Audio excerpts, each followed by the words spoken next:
450 మంది పైచీలకు జన సైనికులు సినిమాలను కాదు సిద్ధాంతాలు నమ్మి చనిపోయారు. వారి గౌరవం కోసం.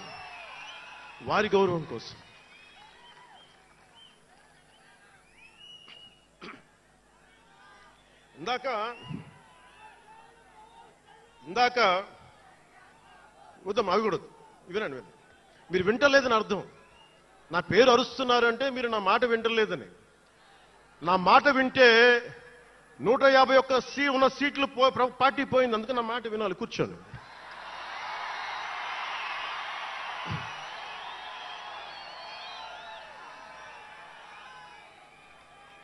ముందుగా నేను 11 సంవత్సరాల క్రితం పార్టీ పెట్టినప్పుడు, ఈరోజు మీకు డేటాలు చెప్పను, ఎన్డీఏ ప్రభుత్వం గురించి వీటిని చెప్పలేను.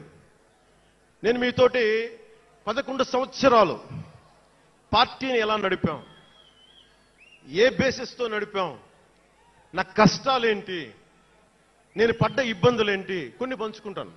అన్ని పంచుకుంటే సంవత్సరం కావాలి. నేను ఓటమిలు ఎలా ఉంటాను, గెలుపులు ఎలా ఉంటాను, మీరు నా గుండెల్లో పెట్టుకున్న వాళ్ళు, మీరందరూ నా గుండెల్లో పెట్టుకున్నాను. మీకు మించిన కుటుంబం నాకు లేదు. అలాంటి నేను 2014లో ఒక్కడనే కూర్చొని జ్వలిస్తూ మదించిపోతూ మన ఆలోచనతో మధిస్తూ ఎలా చెప్పాలి, పెద్ద రాజకీయాల మీద చాలా మందితో కసరత్తులు చేసిన వాడిని కాదు. 2009లో అప్పుడు రాజకీయ ప్రస్థానం తప్ప. 2003లో నేను మా నాన్నకి చెప్పాను ఫస్ట్. ఈరోజు మా నాన్నగారు లేరు, స్వర్గస్థులయ్యారు.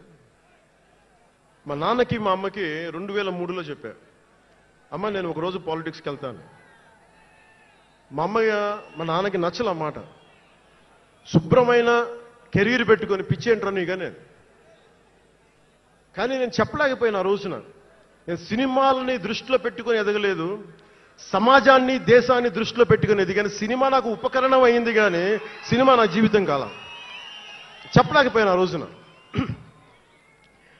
నన్ను చాలా